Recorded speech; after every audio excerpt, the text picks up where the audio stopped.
Hey, this is Tuhon Aditya from LightHaven. Today we are going to go over a basic version of an Abanico.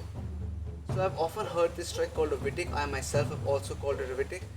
We're going to call it an Abanico for this video. Vitic can mean a couple of different things, and Abanico refers to a fan strike or this sort of like whipping strike with the wrist. I also want to just apologize about the rain. I've been trying to shoot this video for the last 3 days. It's been raining non-stop. This is the least it's rained, and so I just decided to come out here and try my luck.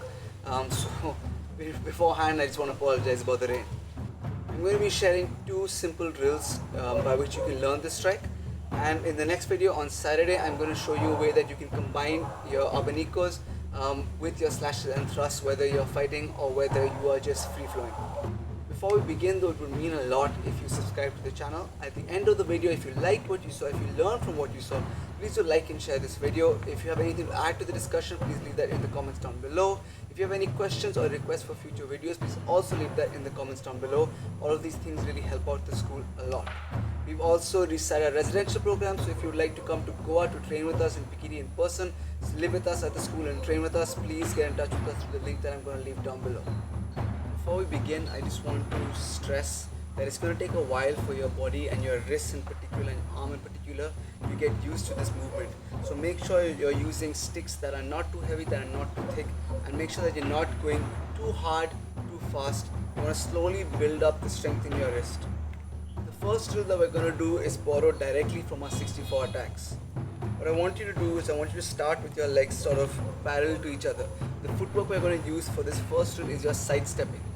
So be familiar with that before you come to this drill. The side stepping, I'm just going to step. Now what's important for this, in this drill, especially important for this drill, is I want your hips to turn. If my hips are facing straight in front of me, square right now, when I side step, I want to make sure that my hip is now facing the side. Come back, hip is now facing the side. This is going to help you reduce a little bit of the stress on your wrists when you add the Abanico into this. It's going to make up for any lack of flexibility that you may have in your wrist when you begin this movement. So we're going to begin with our feet facing square, down about shoulder width. Could be a little bit wider but not narrower for sure. You want a nice little bend in your knees, not too much, not too little. In your whichever hand you want to start with, you're going to keep it in the center of your head, and the other hand is going to be bracing your wrist. Think of it like a mountain, and the peak of that mountain is right above the center of your head. Now what I'm going to do is, whichever side I'm going to side step, that's the side that I'm going to strike from. So if I turn my hip towards the left, put weight on my right leg and turn my left leg, that stick is going to follow, and I'm going to turn that stick until the tip of the stick is now facing front. So from here, I'm going to pivot, the stick faces front.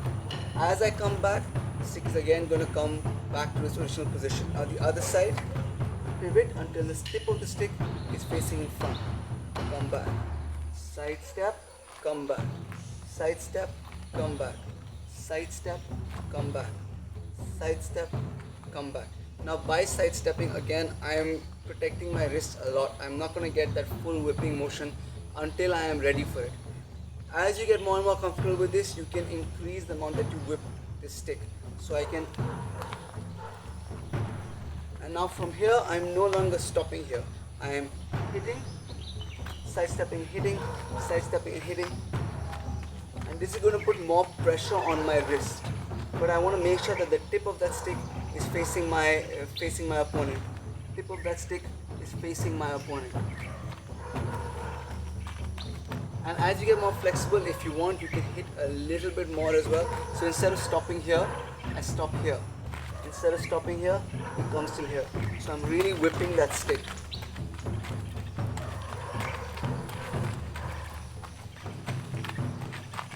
Make sure whatever you do on your right hand, you also do on your left hand.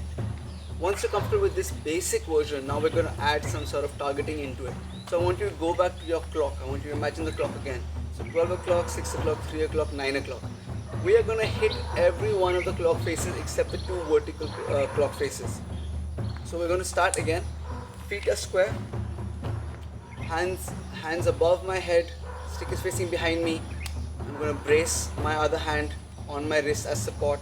As I turn, I'm going to hit 1 o'clock, turn, 11 o'clock, 2 o'clock, 10 o'clock, 3 o'clock, 6 o'clock, 4 o'clock, 8 o'clock, sorry, 5 o'clock, 7 o'clock.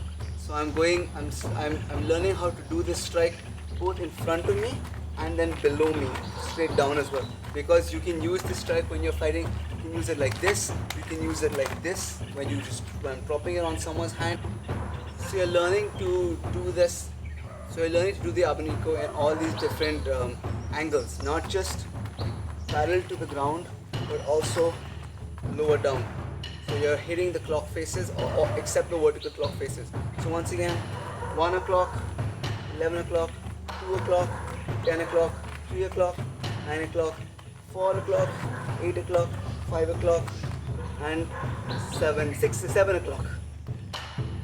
7 o'clock. All the while I still have my hip turning, still have my side stepping. And I'm still coordinating my strike and my side step. Make sure again whatever you do with your right hand, you do also with your left hand.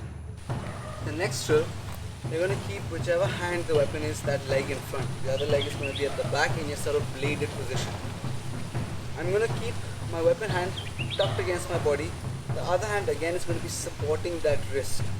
All I'm going to be looking to do from here is drop that stick down, whip it down. As I whip it down, if you want, you can have a slight lean in front, or you can just go like this. I find I get more power if I lean a little bit, if I sink a little bit, or if I have that hip turn.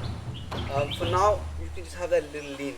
Again, this is where there's going to be more pressure on your wrist because you don't have your hip turn to compensate. So go slow. Make sure that this doesn't happen. It's not a elbow turning movement, it's a wrist movement. You want to make sure that your wrist is the thing that's whipping. That's why I'm going to use this hand to keep it tight to my chest and brace my wrist. In the beginning, all you want to do is whip the tip of that stick in front just by turning that wrist. Doesn't matter how low it goes, whether it goes all the way or just here. You want to whip it, bring it back. Again, I'm in this sort of mix between a medium load and a cross load. The stick is going to be on my arm, below my shoulder.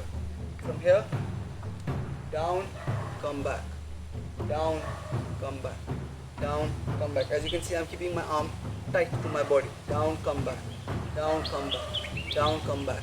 The stronger your wrist gets, the more forceful you can whip this. Make sure that it's not just, and then you bring it back. You're trying to develop sort of this elasticity of the wrist, so that it's not just that where the power is, it's the retraction as well. You want to make sure you have a retraction as well.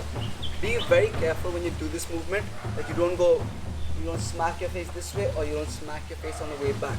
Keep it here. Make sure this is the reference point to make sure it's not in line with my face anymore. If it's on my shoulder, I can hit my face this way on the way back.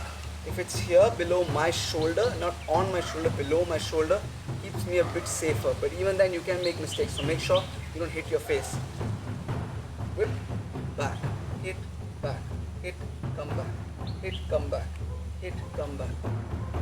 I have heard of and seen people actually smash coconuts like this, just have this nice tight position and just whip that Abanico from here. I personally cannot do that. I don't have the power to do that, but I've seen bigger people who can just go bang and smash coconuts or smash hands from this position without moving much and just doing that fan strike. The last thing is that for now the target is going to be someone's hand over there. As you get more comfortable with this, you can raise it, have target that head. The only thing is when you target something that's higher up, you're going to need your arm to move a bit away from your body. And then if you aren't used to or comfortable with this, you can sometimes start turning that elbow or that shoulder instead of just turning the wrist.